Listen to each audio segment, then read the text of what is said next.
Olá, gente, seja bem-vindo à nossa aula. O tema da aula dessa semana é cinemática vetorial. Até então, nós estudamos a cinemática escalar. Lá nós estudamos o movimento dos corpos em apenas uma trajetória retilínea, tá? Em apenas uma trajetória retilínea. Agora, nós vamos começar a estudar o movimento dos corpos no espaço.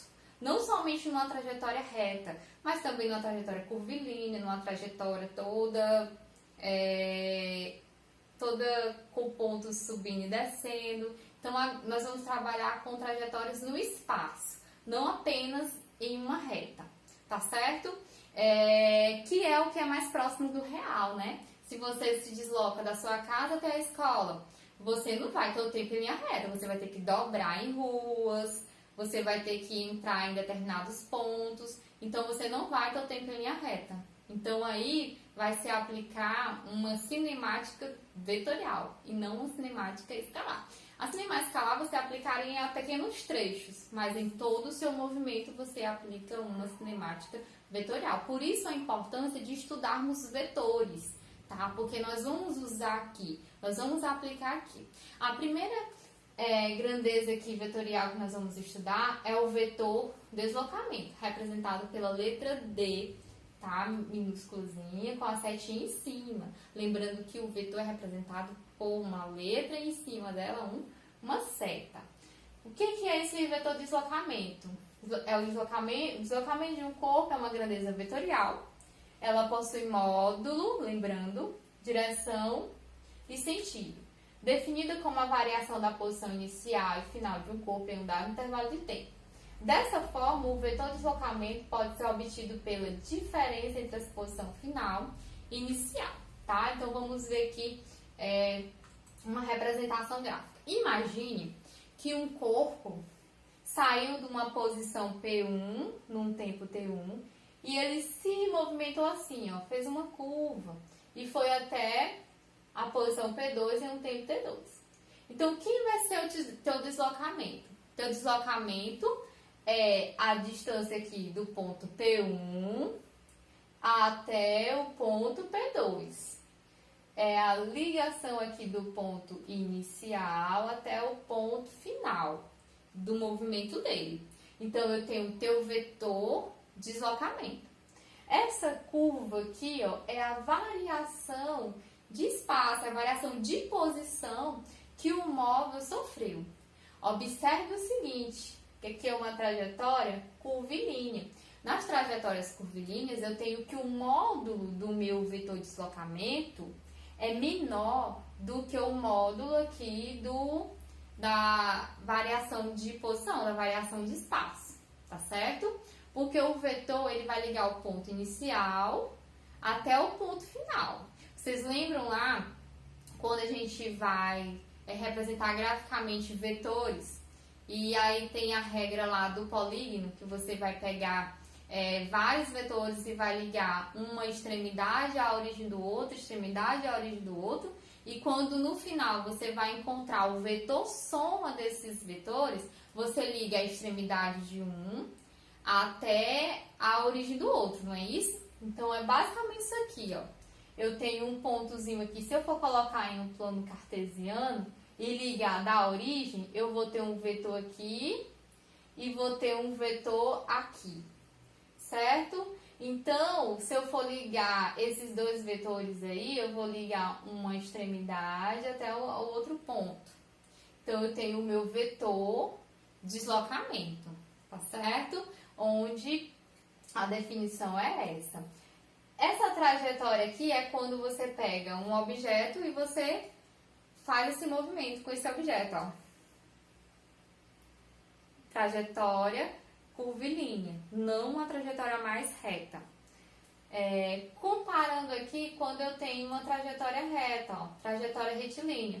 Observe que eu tenho uma posição inicial, o móvel se movimenta até uma posição final. Aí eu tenho aqui o ΔS, que é a variação de posição dele, que é igual ao deslocamento, né? Vou ligar o ponto inicial até o ponto final. Então, eu tenho um deslocamento igual à variação de posição do teu móvel quando a trajetória é retilínea, que foi o que nós trabalhamos na cinemática escalar, lá que foi possível descrevermos os movimentos, né? Movimento retilíneo uniforme, movimento retilíneo uniformemente variado. Por isso que a palavra lá tinha retilíneo, porque a trajetória ela já é definida, é uma reta. Agora nós vamos trabalhar no espaço, e no espaço nós trabalhamos com vetores. No caso aqui, deslocamento ligando o ponto inicial até o ponto final, tá certo? Então vamos lá, ó. Próximo slide. Exemplo. Imagine que você vai viajar de carro.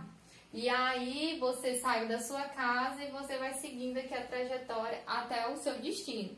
Você não vai todo tempo em linha reta, né? Você segue aqui todo um percurso, se dobra e vai sair em uma rua, entra em outra. Então a variação de posição dele, ó, vai ser essa. E o deslocamento dele, o vetor de deslocamento é ligando a posição inicial dele até a posição final. O vetor deslocamento, tá? É o deslocamento que ele sofreu em todo esse espaço. Agora a variação de posição não, é contando cada partezinha aí que ele andou na trajetória, tá certo? Então observe que o vetor de deslocamento, aqui o módulo dele é menor do que o valor da variação de espaço. Como é que as questões são cobradas? Basicamente assim, ó. Ele te dá uma questão lá e ele diz que um móvel, né, vamos supor um carro, parte do ponto A, segue por esse quarteirão aqui, onde cada quarteirãozinho tem uma medida de 10 metros, 10 metros, 10 metros, cada quadradinho aqui é 10 metros. Então, ele parte de uma posição A e ele vai seguindo, ó, até uma posição B. Aí, ele quer saber qual é o deslocamento, qual é o vetor de deslocamento que esse móvel aí sofreu nesse percurso.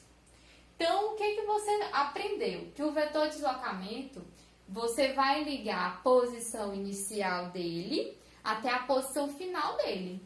É um vetor no espaço. Então, vai ligar a posição inicial dele até a posição final dele. Então, essa reta aqui, ó. Toda essa preta aqui é a variação de posição que ele sofreu, tá? Mas aí eu quero o vetor deslocamento. Então, eu ligo a posição inicial até a posição final. Ah, professora, como é que eu vou calcular esse negócio? Você vai calcular assim. Você vai fechar aqui essa figura, ó. Você fecha aqui, ó, observe, e fecha aqui. O que você observou? Formou um triângulo retângulo. Essa medida aqui dá para você identificar, porque ele diz que cada espaçozinho aqui é 10 metros. Então, aqui eu tenho 20 metros e aqui eu tenho 30 metros. Então, se você tem 20 e 30, tem como você descobrir quem é D, que é uma hipotenusa, que é os catetos e que é a hipotenusa. Teorema de Pitágoras, né? O quadrado da hipotenusa é igual à soma do quadrado dos catetos. Certo? Então, as questões é basicamente assim. Próximo tipo de questão, ele te dá aí informações que um determinado móvel se movimenta aí seguindo esses vetores aí, ó. Vamos supor que um móvel ele parte aqui de uma posição inicial, vai seguindo aqui até uma posição B, aí segue aqui até uma posição C e vai até uma posição aqui final, certo? Então, eu tenho esses 3 vetores aqui. Eu quero encontrar o meu deslocamento. Aí, o que foi que você aprendeu lá na parte de vetores, né?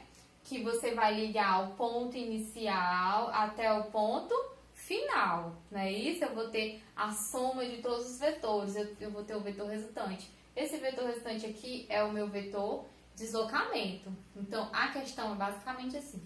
Ah, professora, mas aí como é que eu vou responder? Aqui é graficamente. E se a questão me der valores, como é que eu faço? Então, aqui você vai ver a questão de formar figuras geométricas.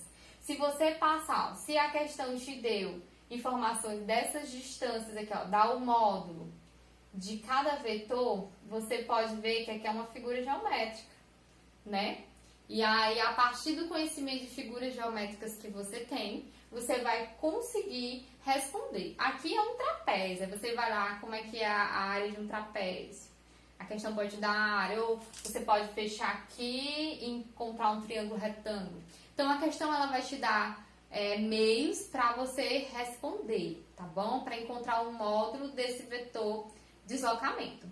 Então, gente, é isso.